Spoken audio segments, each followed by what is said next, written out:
Today we're going to find the volume of cylinders. And you're going to see this term that you see in this question, right cylinder, come up sometimes. All that means is that the cylinder is like, straight up and down. We don't have the situation where the cylinder is like slanted, right? It's the height of the cylinder and the circle that's on the base of the cylinder form a right angle where they meet. So that's all that means. So don't let that kind of, confuse you or derail you. Okay. So, good news, the volume of a cylinder is a lot easier to find than the surface area was. We don't even have two parts. We only have one part. So we don't have to do like, multiply, multiply, and then add. So here's your formula. You're going to see it written two different ways. Sometimes you will see V equals capital B times H. So capital B stands for base area, right? Base area. And in a cylinder, our base is a circle. So now think back to when we did area of circles. What is the area of a circle? Well, we wrote it two different ways. We wrote it as r times pi, or you can write that as pi r squared. So when we replace this b with pi r squared and then times h, that's the other way that you're going to see the formula written for the volume of a cylinder. Both of these formulas mean the same thing. It's just that we're replacing that capital letter B, which stands for base area, with the base area formula, right? So since our base is going to be a circle, always, always in a cylinder, we can replace that capital letter B with the area of a circle. Good? All right, and just like in the surface area formula, sometimes we're going to be given the diameter, but that's not what we need, right? We need the radius. So we could also write this, remember how we, wrote the area formula differently?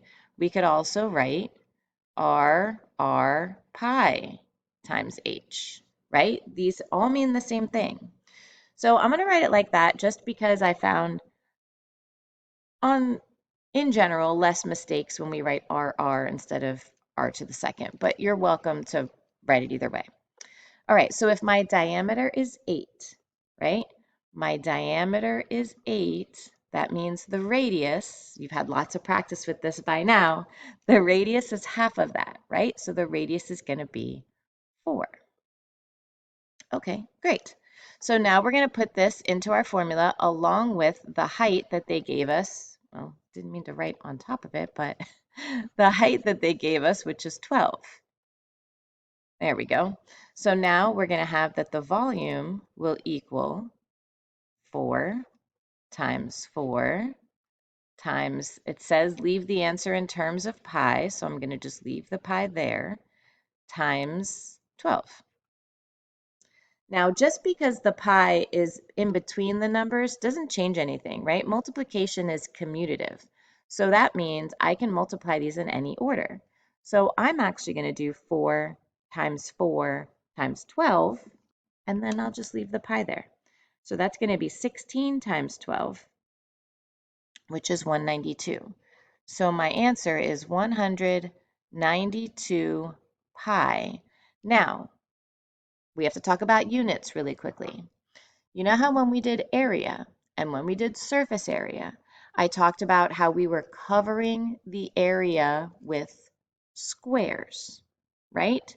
We were covering the area with squares. So our unit was square inches or square feet or square meters because we are actually saying how many squares fit inside that area.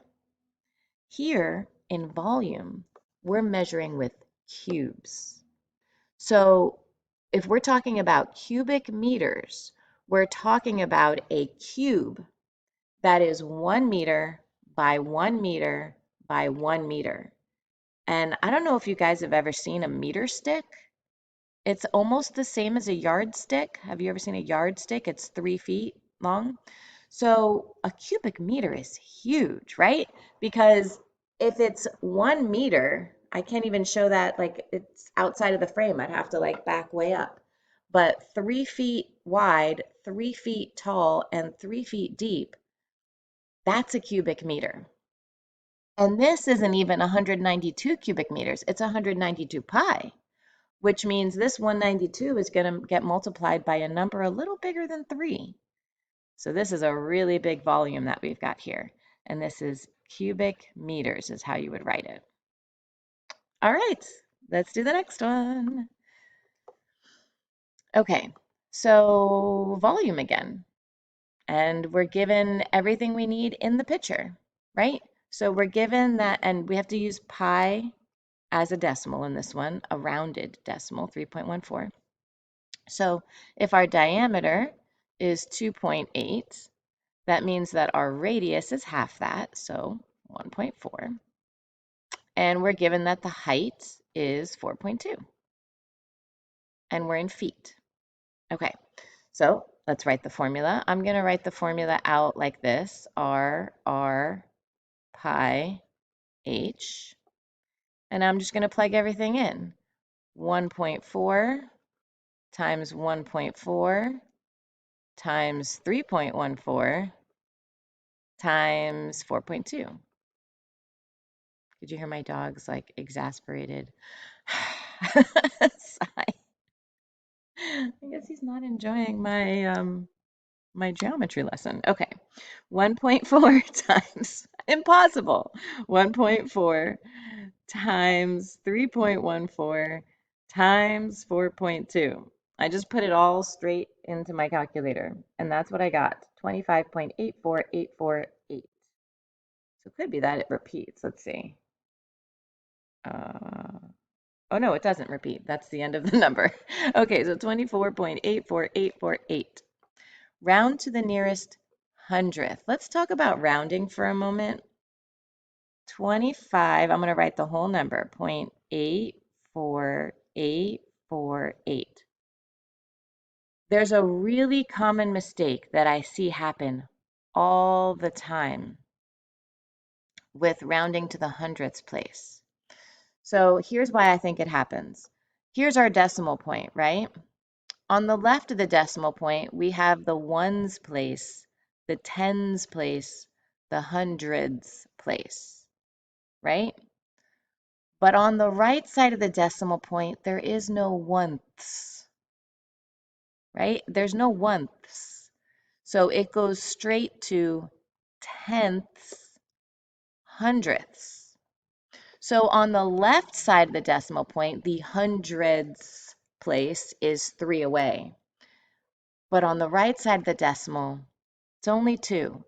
A way that you can remember it is the number 100 has 2 zeros, right? So hundredths has 2 decimal places.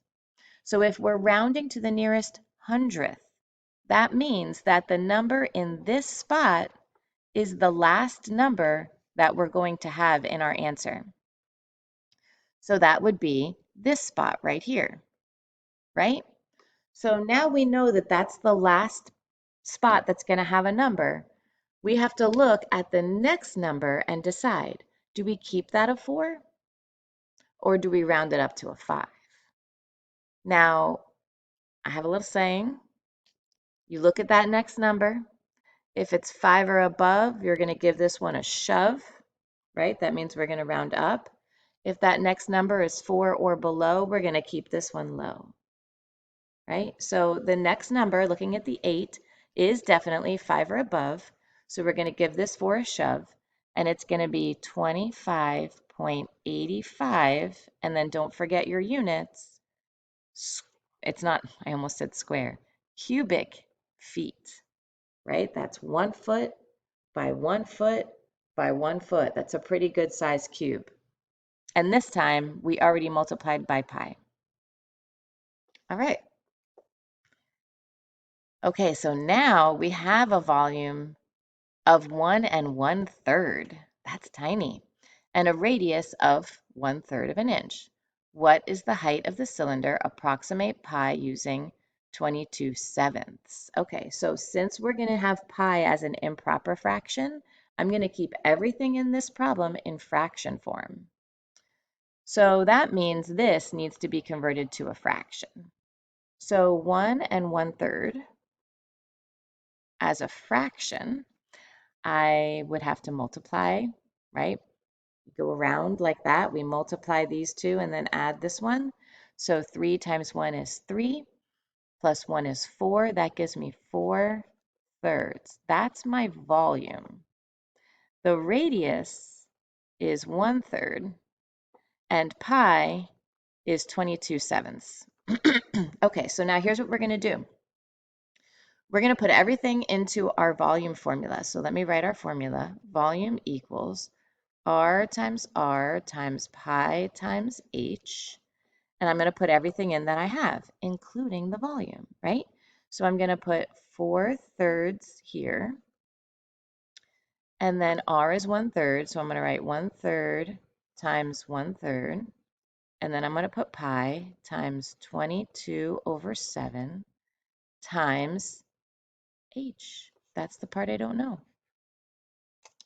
All right, let's simplify a little bit. Unfortunately, we can't do any canceling on the right because 3 doesn't go into 22, 7 doesn't go into 22. So we're going to end up just multiplying.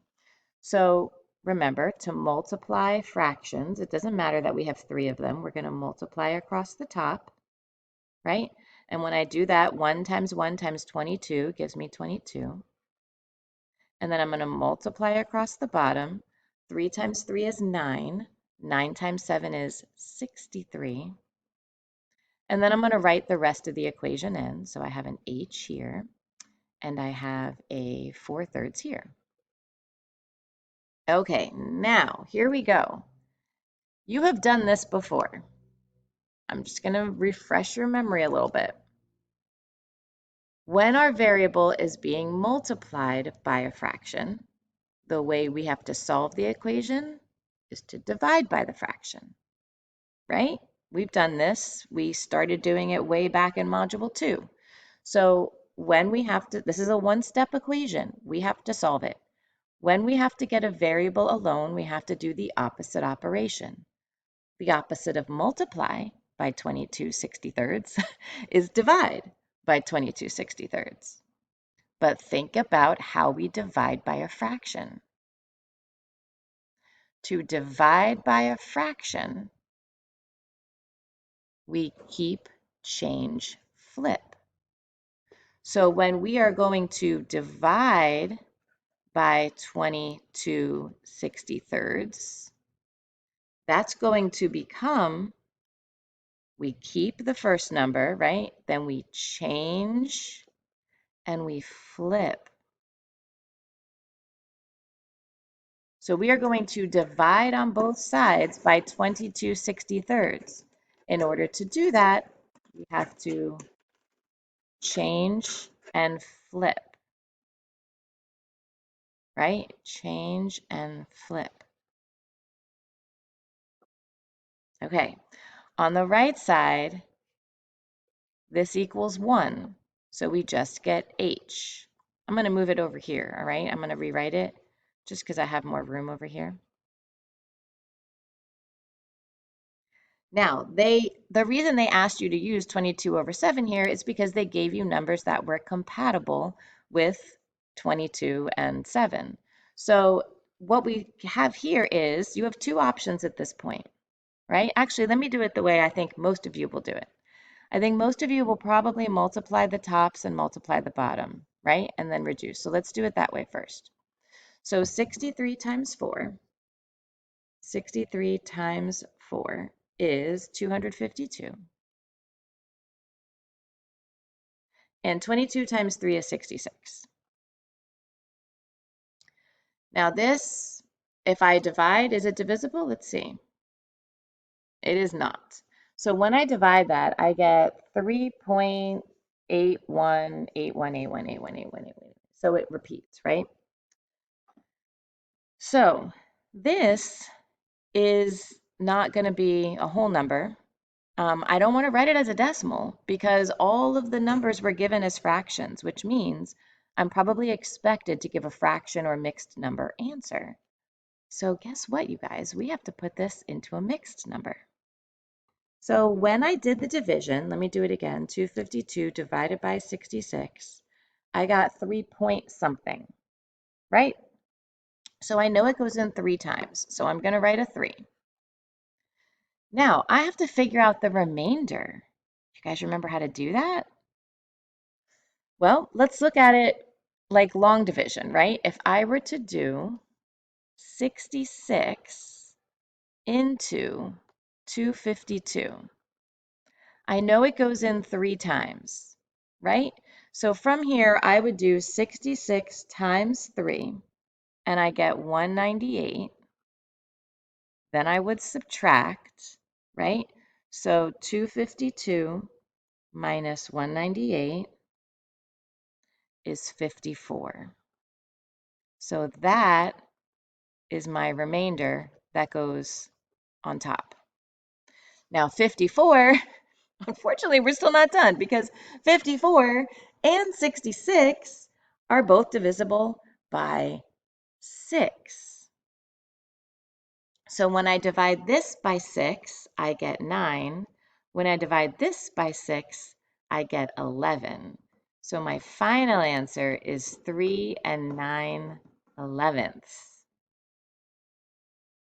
Okay, now, if there was ever a moment to do some borrowing, to do some canceling out, it's this problem right here.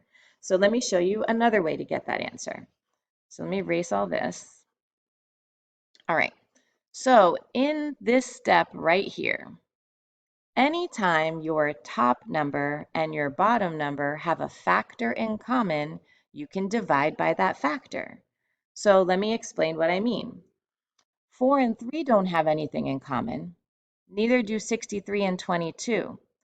But 4 and 22 are each divisible by 2. So divide by 2. Oh, I still have my eraser. Hold on. All right, so we're going to divide by 2, divide by 2. As long as you divide by the same number on the top and the bottom, you're good. The other way, these are both divisible by 3. So divide by 3, divide by 3. Now we multiply across as usual, and I get 42 over 11. 11 goes into 42 3 times, right? So we can kind of look at it like we did before, right? 11 into 42 goes 3 times. That's 33. That's 9 left over. And we get right to that 3 and 9/11 without having to deal with really big numbers. So that is how you would cancel to find this. Oh, and I forgot my units. It would be inches because we're not finding area, we're not finding volume, we're finding the height of the cylinder, and that would just be inches.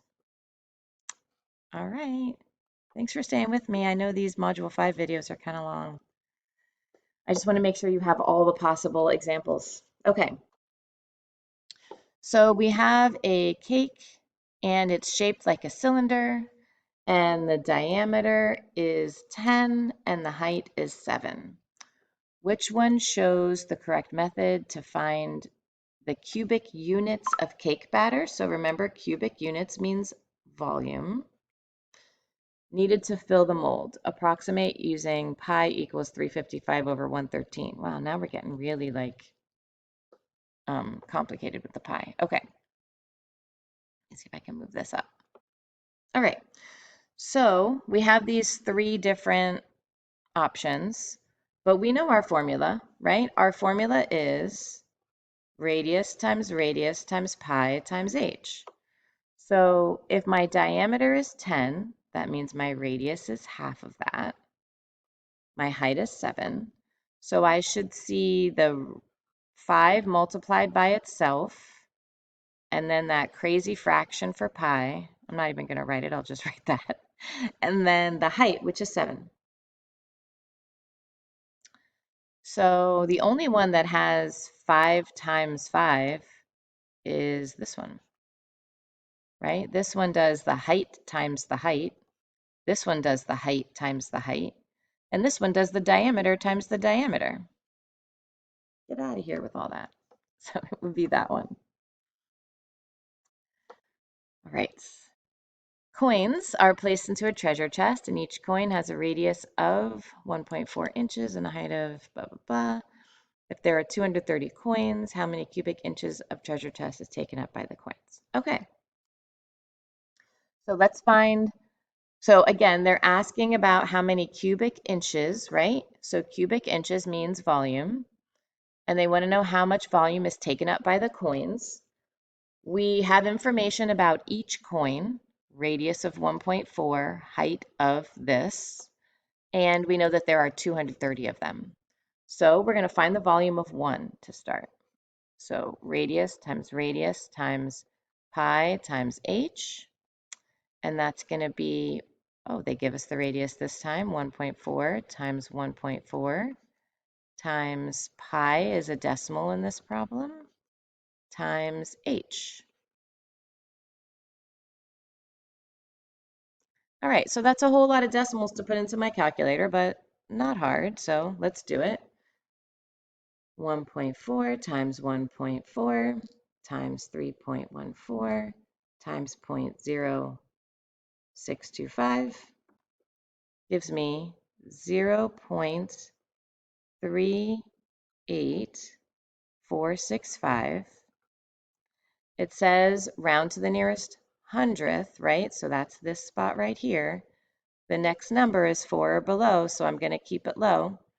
So I use these little squigglies because it means approximately equal to 0.38 cubic inches for one coin. Then I've got 230 coins. So my total volume, I'm going to do 230 times the volume of just one coin. So 230 times 0.38 equals, let me see what happens if I use the whole volume. 230 times 0.38465. Okay, yeah, let's do that. So let's not round so early in the problem. Let's round at the end. It gives us a better approximation when we round at the end. So I'm going to do that whole decimal. And when I do that, I get 88.4695. And then again, I'm rounding to the hundredths place. So I look at the hundredths place is right here. The next number is definitely 5 or above, so I'm going to give it a shove. And I'm going to get 88.47 cubic inches. That's how much is taken up by the coins. All right, I got 2 more for you. All right, we have a cylinder. It has 2,401 pi inches of space, cubic inches of space inside the tank, so they're giving us the volume. If the diameter is 14, what's the height? Okay, so the diameter is 14. The height, we don't know. And if the diameter is 14, that means that the radius is half of that. Okay, so we have another problem where they give us the volume and we have to find the height. So we're going to write out our formula. R times pi times h. My volume is 2,401 pi. It has a pi in it. My radius is 7, so 7 times pi times h. Okay, so I'm going to multiply the 7 and the 7 together. So now I'm going to keep this the same, 2,401 pi equals 49 pi. Now, we have pi on both sides. So what that means is that we could divide both sides. Remember, as long as you do it to both sides, it's a valid move. It's legal. We can divide both sides by pi and just Cancel it out because pi divided by itself is 1. So now we have 2,401 equals 49 times h. One-step equation, you guys. Yay! All right, the variable is being multiplied by 49. So to solve it, we divide by 49. So divide by 49, divide by 49. 2401 divided by 49 is 49. So the height is 49 inches. And I know a lot of my students don't like it when they say like leave it in terms of pi, or when they leave the pi in there. It seems like a more complicated problem, but most of the time when they say leave it in terms of pi, it's because it's going to work out to something nice where we don't have to like have all these decimals and all these numbers in the calculator and all this rounding happening, right? So it can be good when it says leave it in terms of pi. Here we go. A soccer player has a large cylindrical water cooler, and we have the diameter, and we have the height, and we have how many gallons of water are in 1 cubic foot. Okay, so how many gallons of water are in the water cooler? So in order to know that, when it's completely full, in order to know that, we have to know how many cubic feet the water cooler can hold. So that's volume. So volume is equal to R times pi times H, which is going to be, so 3.5 is the diameter. Half of that is 1.75. Okay, so we're going to have 1.75 times 1.75 times 3.14 times 2. All right, once again, it becomes like a heavy calculator problem, right? So 1.75 times 1.75 times 3.14 times 2. I got 19.2325, and that is cubic feet inside the water cooler. Now, each one of these cubic feet, right, in 1 cubic foot is 7.48 gallons. So each cubic foot holds 7.48 gallons, and we have 19 of them, right? So we're going to have to multiply. So now I'm going to take this, so we're going to get, so total gallons. We're going to take this number that we got, this 19.2325, and we're going to multiply it times how many gallons are in 1 cubic foot, right, which is 7.48. And we get, I still had the number in my calculator, so that made it easy, quick. So I get 143.8591. Now we wait till the end to round, right? So it says round to the nearest hundredth. So here's my hundredths place. I look at the next number. 5 or above, definitely. I'm going to give it a shove. So it's going to be 143.86 gallons of water will fit inside this water cooler. All right, that's it. Any questions? Let me know. Thanks for getting through this one with me. I'll see you soon. Bye.